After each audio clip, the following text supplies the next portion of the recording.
ഞാൻ ഇന്ന് വന്നിട്ടുള്ളത് ബ്രെഡ് വെച്ചിട്ടൊരു സാൻഡ്വിച്ചാണ്. നോമ്പ് തുറക്കുന്ന സമയത്തൊക്കെ നമുക്ക് ഒരെണ്ണം മതി വയറ് നിറയാൻ. നല്ല ടേസ്റ്റുമാണ്, മക്കൾക്കൊക്കെ ഭയങ്കര ഇഷ്ടമാവും. അപ്പോൾ ഇതെങ്ങനെ ഉണ്ടാക്കണമെന്ന് നോക്കാം.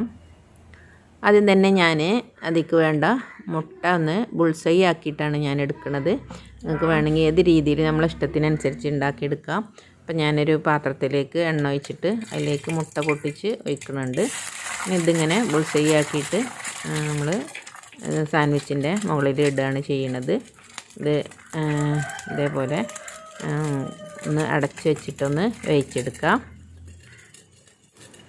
ചെറിയ തീയിൽ വെച്ചിട്ട് വേണത് നമ്മൾ വേവിച്ചെടുക്കാൻ, അല്ലെങ്കിൽ അടിഭാഗം കരിഞ്ഞു പോകും.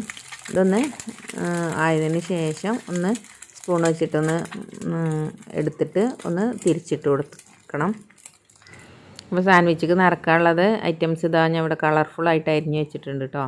ക്യാപ്സിക്കം ഉണ്ട്, തക്കാളി ഉണ്ട്, വലിയ ഉള്ളി ഉണ്ട്, മുട്ട ബുൾസൈ ആക്കിയതുണ്ട്, കെച്ചപ്പ് ഉണ്ട്, പിന്നെ ഞാൻ എടുത്തിട്ടുള്ളത് ചീസാണ്. ചീസിന് ബദൽ മയോണീസ് ആയാലും മതി.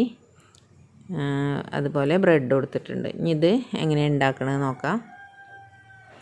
ഒരുപാട് പണിയൊന്നുമില്ല ഇത് ഉണ്ടാക്കിയെടുക്കാം. അപ്പോൾ ഞാനൊരു ബ്രെഡ് എടുത്തിട്ട് അതിൻ്റെ മുകളിൽ ഒരു കെച്ചപ്പ് തേച്ച് കൊടുക്കുന്നുണ്ട്. കെച്ചപ്പ് പറഞ്ഞാൽ തക്കാളി സോസ്. അപ്പോൾ ഇത് തേച്ച് കഴിഞ്ഞ് ഇതിൻ്റെ മുകളിൽ ചീസാണ് ഇട്ട് കൊടുക്കുന്നത്. നിങ്ങൾക്ക് വേണമെങ്കിൽ മയോണീസ് ഉണ്ടാക്കിയിട്ട് അങ്ങനെ ചെയ്യാം. ഞാൻ ചീസ് ആണ് ഒന്നുകൂടി ടേസ്റ്റ് എഴുതിയിട്ട് അങ്ങനെ ഇട്ടത്. നമുക്ക് എന്ത് വേണമെങ്കിലും ഇതിൻ്റെ മുകളിൽ ഇടാം. അതുപോലെ പച്ചക്കറി ആണെങ്കിലും നമുക്ക് ഇഷ്ടമുള്ളതൊക്കെ ഇടാം. അപ്പോൾ ഞാൻ ആ മുട്ട എന്നതിൻ്റെ മുകളിൽ വെച്ച് കൊടുക്കുന്നുണ്ട് ബുൾസൈ. ഇനി ഇതിൻ്റെ മുകളിൽ നമ്മൾ ഉള്ളി, അതുപോലെ ക്യാപ്സിക്കം, ഞാൻ 2 വിധം ക്യാപ്സിക്കം ഇടുന്നുണ്ട്, തക്കാളി ഇടുന്നുണ്ട്. നിങ്ങൾക്ക് വേണമെങ്കിൽ ക്യാബേജ് ഇടാം. ഇനി ക്യാപ്സിക്കം ഇല്ലെങ്കിലും കുഴപ്പമൊന്നുമില്ല. അത് നമുക്ക് നമ്മളെ ഇഷ്ടത്തിനനുസരിച്ചാണ് ഇതിൽ ഫില്ലിങ് റെഡിയാക്കേണ്ടത്. അപ്പോൾ ഇനി പച്ച ക്യാപ്സിക്കം ഇട്ട് കൊടുക്കുന്നുണ്ട്. ബ്രെഡിൻ്റെ വലിപ്പം കുറവല്ലേ, അപ്പോൾ ഒരുപാടൊന്നും നമുക്ക് വെച്ച് കൊടുക്കാൻ പറ്റില്ല. അപ്പോൾ കുറേശ്ശെയായിട്ട് ഇതേപോലെ ഇങ്ങനെ വെച്ച് കൊടുക്കുക. അപ്പോൾ ഞാൻ ഇനി മഞ്ഞ ക്യാപ്സിക്കം ഒന്ന് സ്ലൈസ് ആക്കിയിട്ടാണ് വെച്ച് കൊടുക്കുന്നത്, ഒരു ഭംഗിക്ക് വേണ്ടിയിട്ട്. ഇതിൻ്റെ മുകളിൽ ഞാനൊരു തക്കാളി റൗണ്ടിൽ വെട്ടിയിട്ട് അതും വെച്ച് കൊടുക്കുന്നുണ്ട്.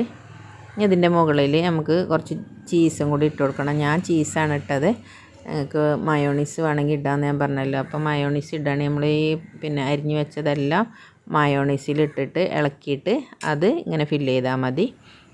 അപ്പോൾ ഞാൻ എല്ലാം വെച്ചു. ഇനി അതിൻ്റെ മുകളിൽ ഒരു ബ്രെഡും കൂടി വെക്കുകയാണ്. അപ്പോൾ അതിൻ്റെ ബ്രെഡിൻ്റെ ഒരു ഭാഗത്ത് കുറച്ച് കെച്ചപ്പും കൂടി ചേർക്കുന്നുണ്ട്. അങ്ങനെ ഇതേപോലെ സ്പൂൺ വെച്ചിട്ടൊന്ന് തേച്ച് കൊടുക്കുക. ഇത് അതിൻ്റെ മുകളിൽ വെച്ചിട്ട്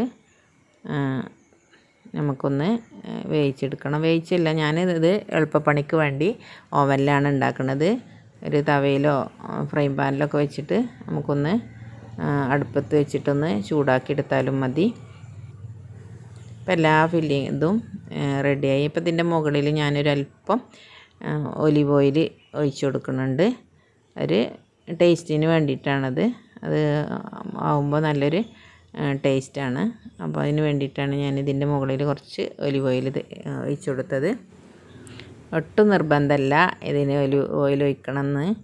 ഞാൻ ഇവിടെ ചില ഭക്ഷണത്തിനൊക്കെ ഇത് ഉപയോഗിക്കലുണ്ട്, ഇങ്ങനെ ഉണ്ടാക്കണതിലൊക്കെ. അപ്പം അതിന് വേണ്ടി ഒഴിച്ച് കൊടുത്താണ്. അപ്പം ഞാൻ ഓവനിലാണ് കേട്ടോ ഉണ്ടാക്കുന്നത്, എളുപ്പപ്പണിക്ക് വേണ്ടി. അപ്പം നിങ്ങൾക്ക് അടുപ്പിൽ വെച്ചിട്ട് 1-2 ഭാഗം ഒന്ന് ചൂടാക്കി എടുത്താൽ മതി. അപ്പം ഞാൻ ഇതാ ഓവനിലേക്ക് വെച്ച് കൊടുക്കുകയാണത്.